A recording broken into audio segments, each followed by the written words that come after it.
오늘 본문 말씀은 마치 부록과 같은 개념으로 붙어 있는 내용처럼 보여집니다. 예레미야가 지금까지 했던 모든 예언들이 어떻게 성취되는지를 마지막으로 정리하면서 말씀의 성취를 모두에게 나타내 주고 있는 말씀입니다. 실제 예레미야가 경고했던 것처럼 바벨론이 움직이기 시작합니다. 그들이 유다 왕국을 침공하였고 그대가 시드기야 왕 제9년 열째 달 열째 날이었노라고 기록을 하고 있습니다. 때가 되면 하나님의 말씀은 성취되어지게 되어 있습니다. 하나님의 때가 되어 하나님의 말씀이 성취되니 누구도 그것을 막을 수가 없었습니다.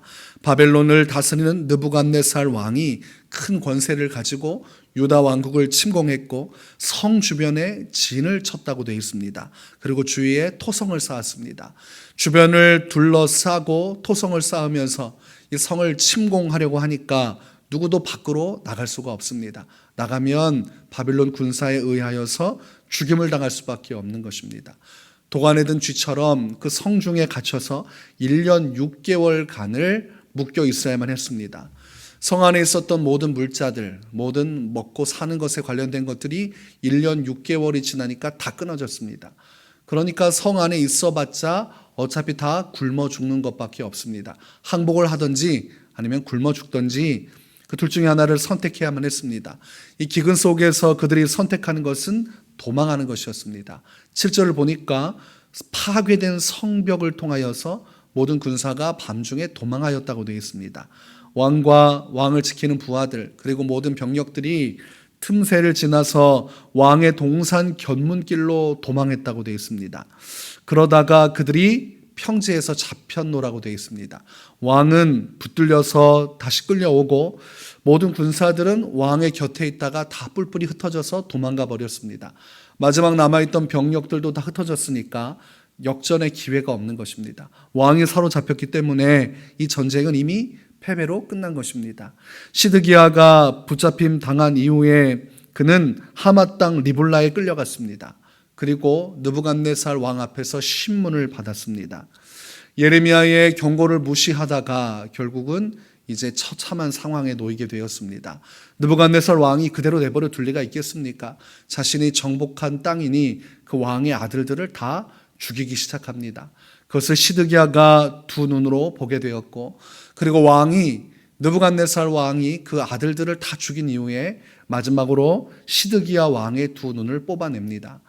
마지막 그가 보았던 세상은 아들들의 죽음이었습니다. 하나님의 말씀을 버리고 하나님을 배반하고 하나님을 거역한 그 최후의 값이 얼마나 무서운지 우리가 말씀을 통해서 깨닫게 됩니다. 성경에서는 죄의 삭은 사망이라고 말씀합니다. 예수 그리스도 안에서 회개하고 믿음을 갖지 않는 자는 죄의 삭을 치러야 되고 그것은 사망인데 그 사망이라는 것은 한 번 죽는 육신의 죽음을 의미하는 것이 아닙니다. 한 번 죽는 것은 정해진 것입니다. 그 후에 영원한 심판이 기다리고 있고 그 심판에서 영원토록 지옥의 불의 심판을 받는 것이 진정한 사망입니다. 이 둘째 사망에 처하게 되는 것, 우리가 이 두려운 심판 앞에 서 있다는 것을 오늘 이 말씀을 통해서 깨달아야 됩니다. 경고의 때가 있다면 심판의 때도 있듯이 우리 인생에 경고의 때가 있다면 회개하고 돌이키지 않는다면 반드시 심판의 날은 오게 되어 있습니다. 지금 이 세상을 살아가는 사람들은 이것이 전부라고 생각합니다. 교회에서 수많은 메시지들이 선언되어도 회개에 대한 메시지, 돌이켜야 된다는 메시지, 이 땅의 것이 전부가 아니라는 메시지, 그리고 마침내 하나님께서 이 모든 것을 심판하실 날이 반드시 오리라는 메시지를 듣고서도 돌이키지 않으면 시드기야 왕처럼 철저하게 하나님의 심판 앞에 서게 될 것입니다. 그러니 우리는 말씀 앞에서 두렵고 떨림으로 서 있어야 됩니다. 성경의 말씀을 하나의 역사적 사건으로 치부하고 넘기는 것이 아니라 곧 내게도 닥칠 하나님의 심판이 있다는 것을 알아야 됩니다. 그래서 예수님께서 사복음서에서 누차 얘기하신 것이 깨어있으라, 또한 회개하라. 깨어있지 않으면 예수님께서 오시는 그날과 그 시를 알 수 없듯 준비하지 못하기 때문에 결국 심판 앞에 무너지게 돼 있음을 말씀하십니다. 그래서 열처녀 비유도 마찬가지고 항상 주 안에서 깨어서 믿음의 등불, 이 기름의 등불을 가지고 신랑을 맞을 준비를 하지 못하면 천국문이 닫히고 혼인잔치에 들어가지 못한 채 그 앞에서 슬피 울며 이를 갈미 있을 것이라고 누차 경고하셨습니다. 무화과의 비유를 말씀하셨고 세상 천지 비유를 말씀하시면서 어떻게 이 세상이 돌아가고 있는지, 하나님의 때가 어떻게 흘러가는지 속히 시대를 분별하라고 말씀하셨습니다. 그러니 깨어있지 않으면 우리도 시드기야 왕처럼 두 눈이 뽑히는 정도가 아니라 영원한 불의 심판 속에서 영원한 고통을 받게 될 것입니다. 예레미야가 전한 메시지를 시드기야 왕이 들을 수 있었다면, 그 말씀을 받아들일 수 있었다면 결과는 달라졌을 것입니다. 예레미야가 왕이여 애국과의 관계를 끊어내셔야 됩니다. 바벨론에 항복하셔야 살 수 있습니다. 하나님의 큰 심판과 그분의 계획 속에서 바벨론을 통한 심판 앞에 항복하고 회개해야 살 길이 있습니다. 이렇게 예레미야가 누차 얘기했을 때 만약 시드기야 왕이 예레미야의 손을 꼭 붙잡고 선지자여 내가 당신의 말을 듣겠나이다. 내가 하나님의 말씀대로 애굽을 끊고 바벨론을 향하여서 하나님의 뜻을 받들어 그렇게 나아가겠습니다. 그렇게 예레미야의 손을 꼭 붙잡고 그 말씀을 순종했다면 아들들이 죽어나갈 이유도, 그리고 두 눈이 뽑힐 이유도 없었을 것입니다. 인생 일대에 가장 큰 후회가 남는 선택을 시드기야는 하고 말았습니다. 두 눈을 뽑힌 채 바벨론으로 끌려가면서 여러분, 시드기야 왕이 얼마나 후회하고 또 후회했겠습니까?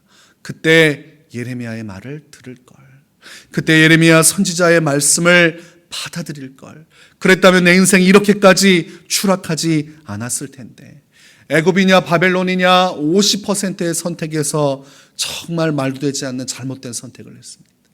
그리고 더군다나 예레미야가 옆에서 계속해서 충고하고 충원해서 바벨론을 선택할 수 있는 이 50%의 확률을 끊임없이 높여주려고 했지만 그것도 무시하고 잘못된 선택을 했습니다. 우리가 인생을 살면서 시드기야 왕과 같은 이런 후회스러운 선택을 피하기 위해서는 어떻게 해야 할까요? 어떻게 하면 우리 인생에서도 시드기야 왕처럼 두 눈이 뽑힌 채 피눈물을 흘리면서 후회하고 후회하는 그런 날을 우리가 미리 방지할 수 있겠습니까? 우리가 매 순간 후회하지 않으려면, 한순간의 선택으로 인해서 인생의 절망에 빠지지 않으려면 온전한 선택을 해야 되는데, 그것은 다윗과 같은 인생을 살아갈 때 가능합니다. 다윗은 시드기야와 정반대의 사람입니다. 시드기야는 상황과 환경에 따라 판단하고, 그리고 자기의 주관적이고 객관적인 상황에 의해 자기의 경험에 의해 판단을 했다고 하면, 다윗은 상황과 환경 또는 자기의 경험과 주관에 의해서 판단하고 선택하는 자가 아니었습니다. 다윗은 철저하게 세상 만사를 주관하신 하나님께 여쭈어 보고 그분의 뜻을 묻고 하나님의 뜻 안에서 선택했습니다. 중요한 순간에는 잠시 숨을 고르고 멈추었습니다.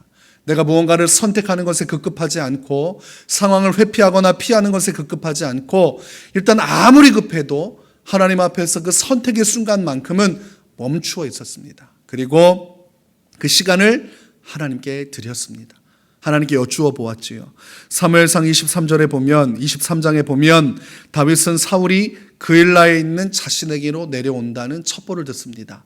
그때에 보통의 사람이라면 계획을 짰을 텐데, 여러 가지 상황을 판단하고 판단해서 선택했을 텐데, 다윗은 그 시간, 그 선택의 기로에서 하나님께 기도하는 모습을 볼 수 있습니다. 두 가지를 하나님께 여쭤보며 기도합니다. 정말로 사울이 내려올 것인지, 그리고 사울이 내려온다면 그일라 주민들이 자신을 버리고 사울에게 내어줄 것인지, 이 두 가지를 묻게 됩니다. 사울이 오지 않는다면 도망갈 이유가 없지요. 더군다나 사울이 만약 오게 된다면 그일라 주민의 선택이 중요합니다. 사울이 왔는데 그일라 주민이 다윗 편에 선 것처럼 하다가 다윗을 배반해서 꽁꽁 묶어서 사울에게 주면 죽고 말게 되기 때문에 그일라 주민이 무슨 선택을 할지가 중요합니다. 그러나 그 선택, 그 모든 상황을 판단하는 것이 다윗은 기도였습니다. 기도하며 주께 여쭤보니까 하나님께서 사울이 내려올 것과 그일라 주민들이 너를 사울에게 내어줄 것을 말씀해 주셨습니다. 그러니 즉시 살 길을 찾아 도망갈 수 있었던 것입니다. 이 모든 것이 참 지혜로운 선택이었습니다. 성경은 특별히 그의 행동을 지혜롭다고 평가를 하는데 그 평가를 하는 것은 도리어 사울입니다. 다윗이 요리조리 잘 피하니까 사울이 그를 평가하기를 그는 심히 지혜롭게 행동한다 하나니 이렇게 되어 있습니다.